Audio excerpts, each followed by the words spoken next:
Cette occasion a été mise à profit par le président de la CODEM pour suggérer au président de la transition, le colonel Assimi Goïta, de s'investir personnellement pour atténuer les tensions avec la classe politique et la société civile afin de créer des conditions idoines pour des élections transparentes. Au cours des travaux de ce troisième congrès, 3 axes majeurs ont été évoqués, notamment un bref aperçu de la vie du parti depuis son dernier congrès en 2017, l'état des lieux de la nation et l'offre politique de la CODEM pour sortir le pays des crises récurrentes et lui permettre d'amorcer un véritable décollage politique, économique et social. Faisant l'état des lieux de la nation, le président de la CODEM, Husseini Amionguindo, a souligné que le troisième congrès ordinaire du parti se tient dans un contexte très particulier, à savoir, la vie chère, des grèves en cascade sur le front social, une situation économique très grave née du cumul des effets de l'embargo de la CEDEAO qui a duré 6 mois,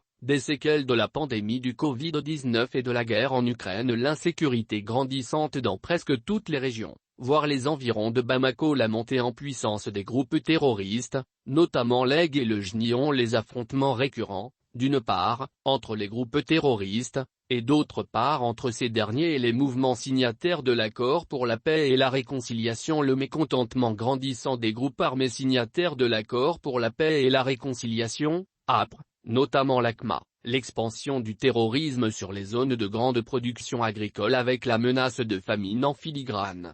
L'apparition d'un banditisme endogène causé par la confusion semée par les groupes terroristes, le manque d'emploi, l'effondrement de l'économie rurale, l'absence d'État et des services sociaux de base, les désaccords avec certains de nos partenaires traditionnels. De plus, il a souligné que l'agenda politique de la transition court des risques susceptibles d'entraver le respect des chronogrammes relatifs aux élections référendaires, communales, régionales, législatives et présidentielles qui ont été rendues publiques par le gouvernement le 3 juillet 2022. De ce fait, il a mis en doute la bonne foi de certains acteurs de premier rang pour une organisation régulière, transparente, démocratique et inclusive des dites élections. À cet égard, il a évoqué entre autres, la violation de la nouvelle loi électorale dans la mise en place des structures de lège, le manque d'un dispositif transparent et inclusif d'approbation des candidatures aux prochaines élections, l'applicabilité de la nouvelle loi électorale, notamment l'article 155 relatif à la possibilité pour certains responsables de la transition de se présenter, ce qui suscite déjà des débats dans les écuries politiques,